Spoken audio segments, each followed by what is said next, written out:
Hello students, welcome back to the biology class. So in the last class we continued the 13th chapter, that is the organisms and population, and we discussed the concept of response to the abiotic factors.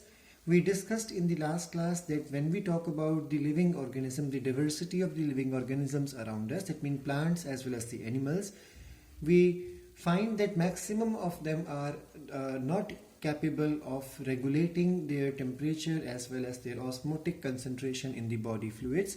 So we learned that there are different type of organisms according to the absence or presence of this ability of maintaining homeostasis.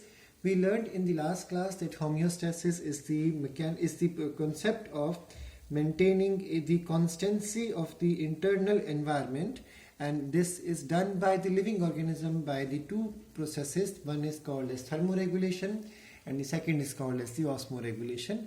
We learned that in the case of humans, that means mammals, both the processes thermoregulation and osmoregulation are present, and that's why we come into the category of warm-blooded organism, or those organisms which are able to maintain homeostasis, and such organisms are even called as regulator.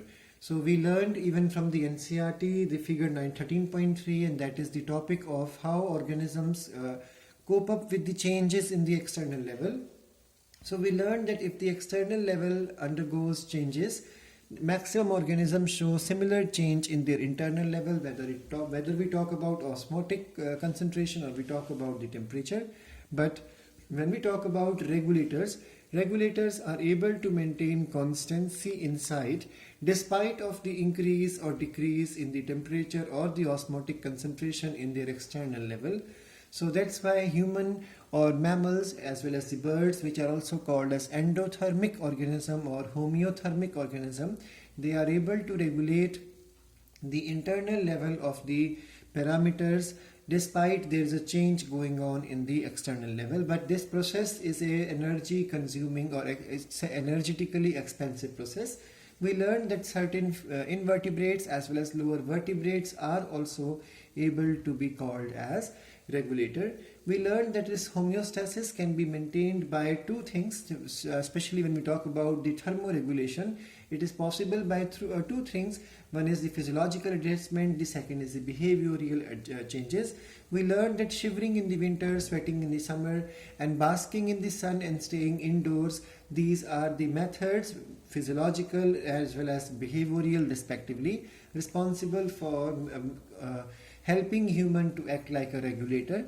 And we learned that because plants are fixed, they cannot have behavioral changes. The only change they can bring is through the transpiration. They can cause cooling effect.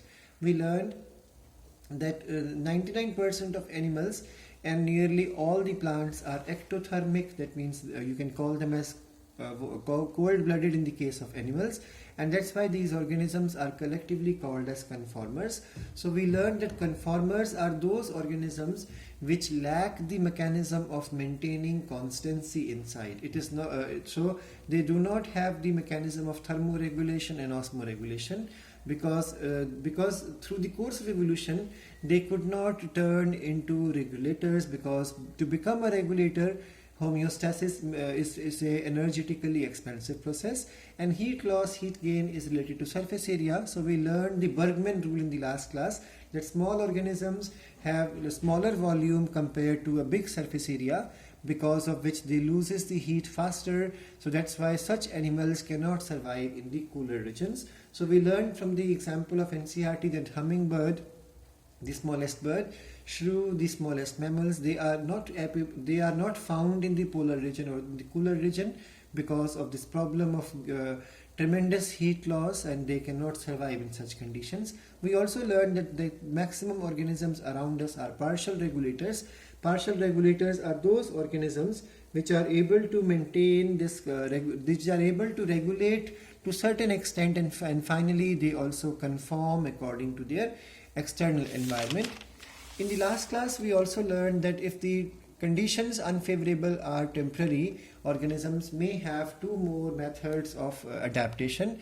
One is if the stressful conditions are short time conditions or temporary condition, if the organism has the resources to walk or the resources to fly, then the organism might migrate. Migration is the movement to move to the to the favorable habitat and return when the unfavorable period is over in their homeland.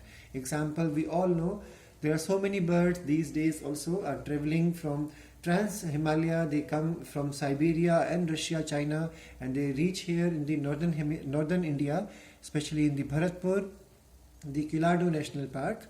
So they come here because they migrate for better environment as well as to feed. And once the conditions are better in their homeland, they again migrate back to their respective place. Now, the second method possible for those organisms which cannot walk or which cannot migrate is the suspension. Suspension is the dormancy or the period of suspended development. We learned that in the case of the lower plants means algae, fungi and bacteria, thick-walled spores develop. Then these spores wait upon for the favorable conditions to come back, and once the conditions are favorable, they germinate to start a new life. Similarly, higher plants develop seeds, and they also develop perinating underground structures like rhizome, tuber, corm, bulb, etc. And similarly, polar bear performs hibernation, the winter sleep. Snails and fish, because they cannot migrate, they perform the summer sleep or estivation.